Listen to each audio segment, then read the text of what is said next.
Hey yo, welcome back to Underdeveloped, and we are continuing our Snyder Cut week leading up to the big Snyder Cut, Zack Snyder's Justice League, and we are back again with a review to the next film, BVS. Batman v Superman, and we're gonna do the extended version rather than Ultimate Edition rather than just the. Well, that's the version I saw anyway. So. Well, good. So essentially, this movie is about Bruce Wayne has spent 20 years in Gotham at this point. Yes. He's an older, broken down Batman.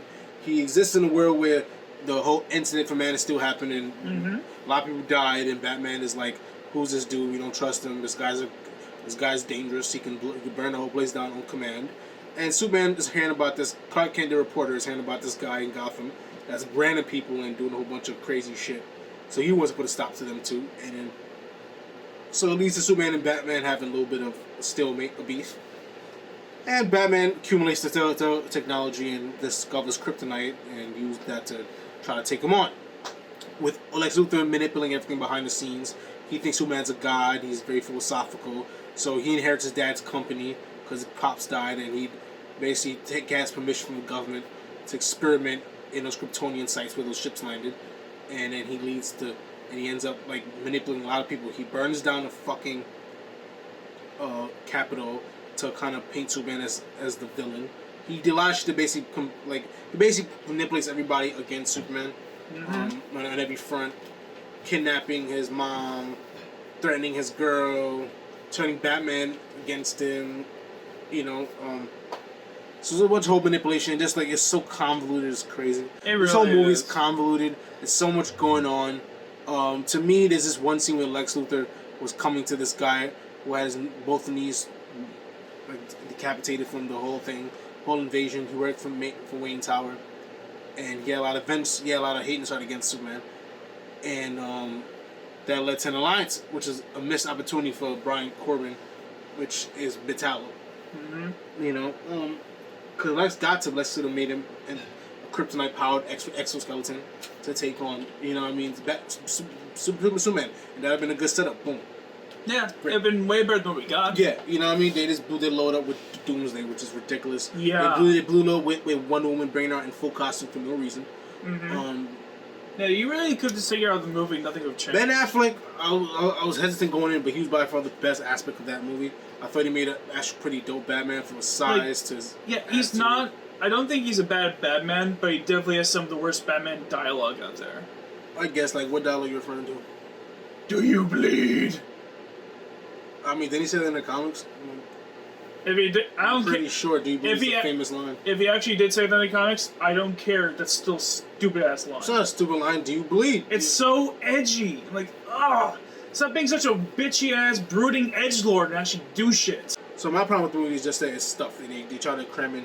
They try to set up many different movies. They try to set up 6 different plots, and I'm like, hard to agree. Every time you overstuff things like Spider-Man 3, another Amazing Spider-Man 2. Amazing Spider-Man 2. You just come with a piss pile of shit. Yeah, because that's the thing. There's no focus. They don't by not focusing on one thing, you're giving it's quality versus quantity. Yeah, you're creating terrible. Give us one or two really good things. Yeah. Don't give us a whole bunch of not as good things. In the theatrical and then again in the theatrical release where you have to cut things out, it kind of makes the story look rushed, you know what I mean? And it just makes it look that much more incompetent, you know what I mean? But then the extended edition, they cleared up a lot of stuff, a lot of small things that didn't make sense in the first cut. But I'm like, it doesn't even matter in the first place because you're not getting what this movie should be about. You know what I'm saying? It's all very misguided. They blew their load too soon. Yeah, especially the whole Doomsday. I think the Doomsday thing was the absolute worst decision. And the way they created him, I'm like, he looks bad. It's as I said in the Man of Steel thing, like Zack Snyder's biggest issue as especially for these movies, he characterizes these people like that they're nothing like they are originally or in any or most adaptations really. It's like he makes his own characters and it's like he's making movies about cosplayers. That's what it feels like. Like decision itself to kill off Superman in his second movie. Yeah, admittedly, this is nothing you haven't heard before. Odds are, but still, it's just such a bad decision. It's worth mentioning again, even if it is the millionth time. It waters down everything. Yeah, it boils down to the actual death itself. Like, that itself should happen in, like, a Superman movie. Superman movie, and certainly much later in the franchise when the world is not hating him still. Exactly. Like, the whole thing just feels weird. It makes it feel even weirder in Justice League, where you see people mourning him because it's like, he was a controversial. He was a controversial ass character. Yeah, he really was. Yeah, I mean, like, that just scraps everything. Yeah, I can't believe we made this long while mentioning the Martha scene. Yeah. How do you know that name? Yeah, I'm like, oh, mama, me and mom have the same name. I get it. That humanizes him somewhat because he has a mom just like you, Martha. So I guess that triggers something in him. But I'm like, fuck that. Yeah. You stopped the whole big ass fight because he has your mom's name. I'm like, that's so weak. Yeah, just like that's the best thing you can do.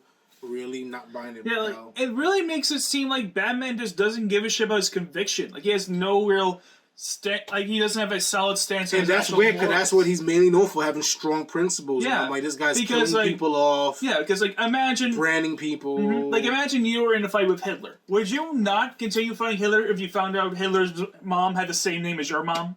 Would you really stop? It's no different, because the whole thing was just trying to realize that he's pretty much living like a human too. You know what I'm saying?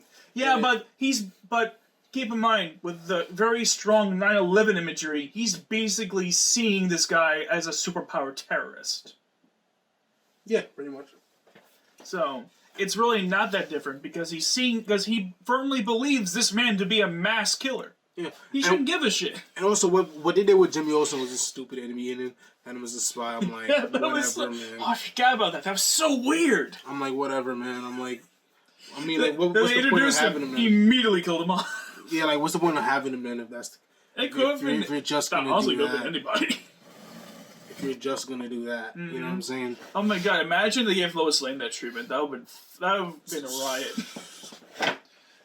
That would have gotten people so pissed off. Yeah. This could have been a good. That could have been a good movie. It could have been a really good movie. Yeah, like there's like what makes the petting of these two characters interesting in the first place is like their different ideologies and seeing their ideologies clash, and to see a more accurate representation of that would have been very interesting to see. That's what I was hoping would have been. That's not all we got.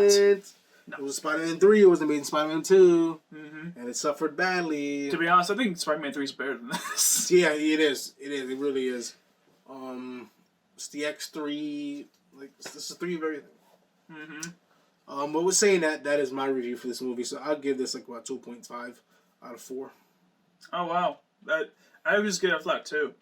Okay, sure. I'm surprised. I was surprised to see you give it that high. Whatever. It's your 2.5 is not really high. I mean, it's not high, but it's not terrible. It's not 50 Shades. But yeah, like you're saying that this is okay. I'm saying that this is like okay, bordering on bad.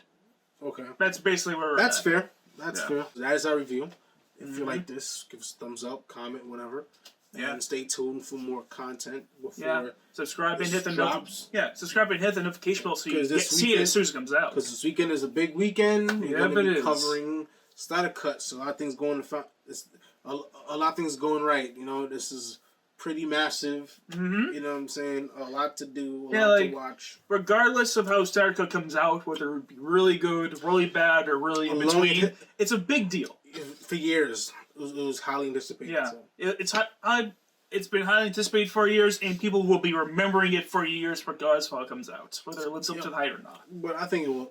It should. So. Let's see what happens. Yeah, let's see what happens. Well, you got another movie reaction. You got more stuff to come. So yeah, we got more stuff to come. So stay busy. Stay on notice this week. A lot of shit's gonna be hitting you, right? So yeah. Lady, y'all. Deuces. Peace. Peace out. Do you have any evidence to back that up? Evidence? I don't need no evidence. Isn't that right, Jesus? It's pronounced Jesus, and I don't know you.